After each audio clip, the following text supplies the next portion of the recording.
Hey Javier, have you seen what's on the newspaper recently? Did you read about the Emergency Quota Act?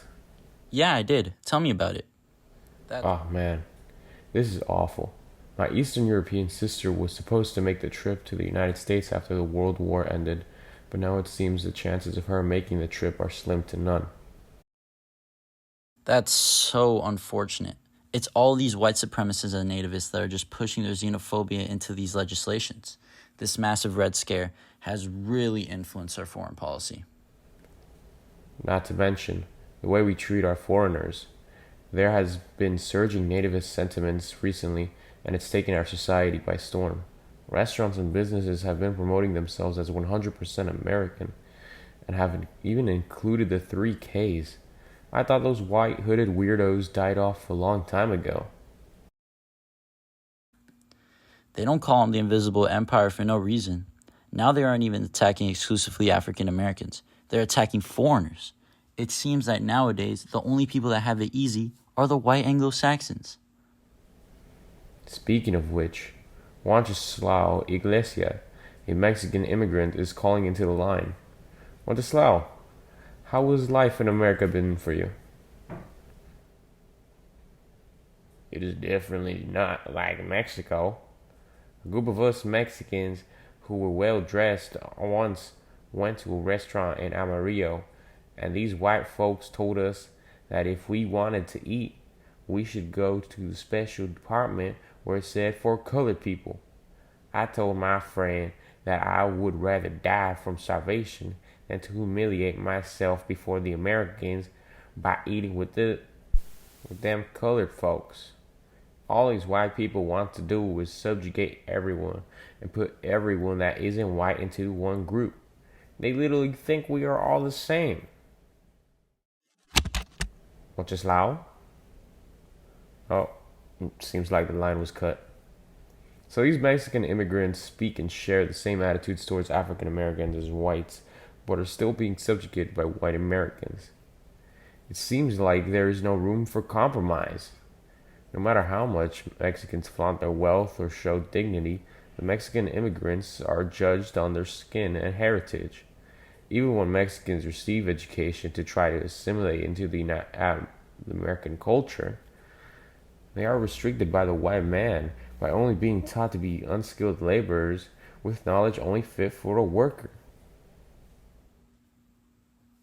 They are just like us. This is unfair, undemocratic, xenophobic, and destructive to the democracy that we've built. Why don't we just let everybody live together harmoniously and help out these immigrants to properly assimilate to the American lifestyle and manipulate the wealth so it benefits the poor and the needy immigrants? Careful with what you say. You just might be labeled a socialist, or even worse, a communist. But don't you understand? People see these Mexicans as valuable tools. They are so desperate for work and so hardworking that we even excluded them from the immigration quotas. We let these guys learn that they have a say in this democracy, and they might start forming reunions, and all hell will break loose. These Mexicans are truly hardworking wonders. While all of Wall Street and white business guys get rich from sitting down all day, the Mexican immigrants are working day in and day out for their wages. Just the more reason to provide them with the services that they need. But on the topic of socialism and communism, did you hear about what happened with Nicolas Saxo and Bartolomeo Vezzanti? Those two Italians? Ugh.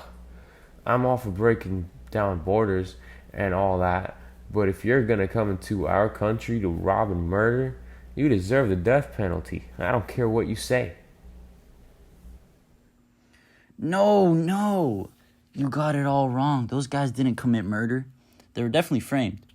See, people just hated the fact that they were not only Italian immigrants, but also anarchists. I would understand a 10-year sentence, but death? That's absurd.